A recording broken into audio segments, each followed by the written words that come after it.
आज की पड़ताल एक ऐसी फिल्म के बारे में है जो ओटीटी पर काफी चर्चा में है, खासकर उसके हिंदी डब वर्जन की वजह से। फिल्म का नाम है वीना के वो 7 दिन।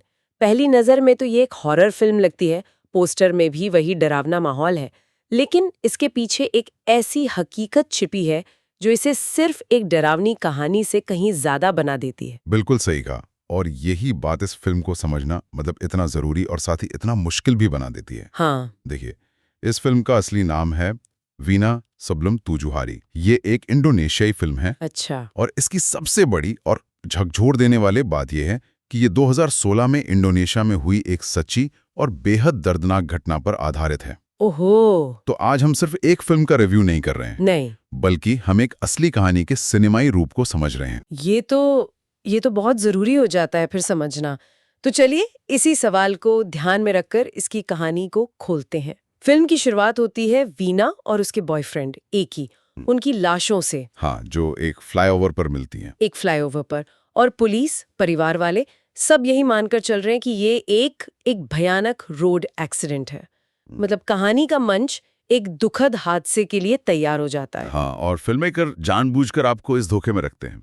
शुरुआती सीन देखकर लगता है कि शायद ये एक परिवार के दुख की कहानी होगी, लेकिन यहीं पर कहानी एक अलौकिक मोड़ लेती है। अच्छा। और वो मोड़ इसे एक हॉरर फिल्म से कहीं ज्यादा एक क्राइम थ्रिलर बना देता है।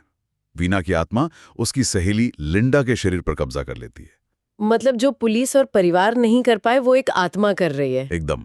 ये तो कहानी को पूरी तरह से पलट देता है। ये सिर्फ एक हॉरर फिल्म नहीं रही, ये तो एक अलौकिक जासूसी कहानी बन गई।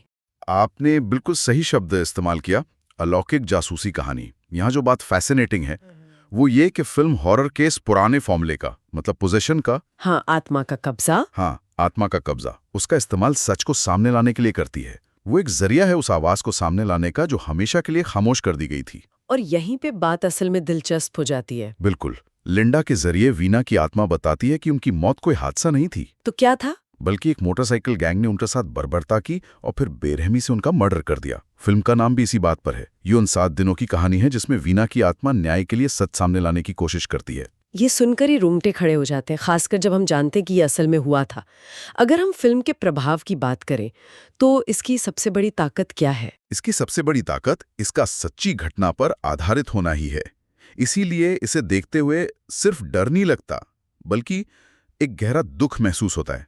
गुस्सा भी आता है। हाँ, वो बेचैनी। वो बेचैनी। फिल्म में जिस क्रूरता को दिखाया गया है वो दर्शकों को अंदर तक हिला सकती है। और एक्टिंग की बात करें तो मुझे लगता है लिंडा का किरदार निभाने वाली एक्ट्रेस पर बहुत बड़ी जिम्मेदारी होगी। बहुत बड़ी। और उनकी बहुत तारीफ भी हो रही है। अच्छा। खासकर उन सीन्स में जब उस पर वीना की आत्मा आती है। कहा जा रहा है कि उन दृश्यों में उनकी एक्टिंग, खासकर उनकी जो बदली हुई आवाज है, वॉइस मॉड्यूलेशन, वो रोंगटे खड़े कर देती है। मतलब आपको सच में यकीन होने लगता है कि ये लिंडा नहीं बोल रही। लेकिन फिल्म की कुछ कमजोर कड़ियां भी होंगी। हाँ, हैं, बिल्कुल हैं। पहली और सबसे बड़ी, कुछ लोगों को ये फिल्म जरूरत से ज्यादा हिंसक लग सकती है, बहुत ग्राफिक है।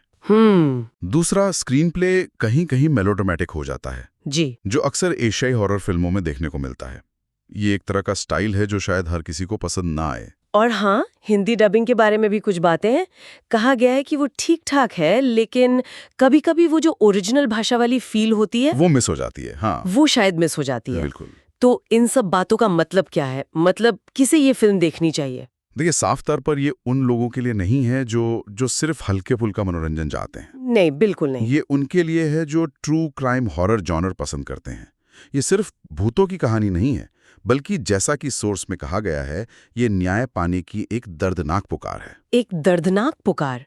सोर्स ने इसे 3.5 स्टार की रेटिंग दी है और एक बार देखने लायक बताया है। हाँ, खासकर अगर कोई हॉरर का शौकीन है, ये फिल्म अपनी कहानी की वजह से याद रहती है, न कि सिर्फ डरावने सीन्स की वजह से। तो ये थी हमारी पड़ताल फिल्म वीना के वो 7 दिन पर, जो एक सच्ची घटना को एक अलौकिक कहानी के जरिए हम तक पहुंचाती है। और यहाँ एक जरूरी सवाल उठता है। क्या? जब किसी असली त्रासदी पर कोई हॉरर फिल्म बनती है, तो मनोरंजन और संवेदनशीलता के बीच की वो जो एक बारीक रेखा है, वो कहाँ होती है? वो कहाँ होती है?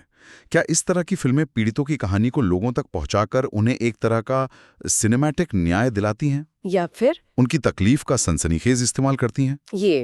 ये सोचने वाली बात है, क्योंकि एक तरफ तो इस फिल्म ने असली केस को दोबारा खोल दिया। बिल्कुल, असली दुनिया में असर डाला। हाँ, और दूसरी तरफ क्या हम किसी की असल त्रासदी को देखकर एंटरटेन हो रहे हैं? ये सवाल बहुत बहुत असहज करने वाला है। बहुत।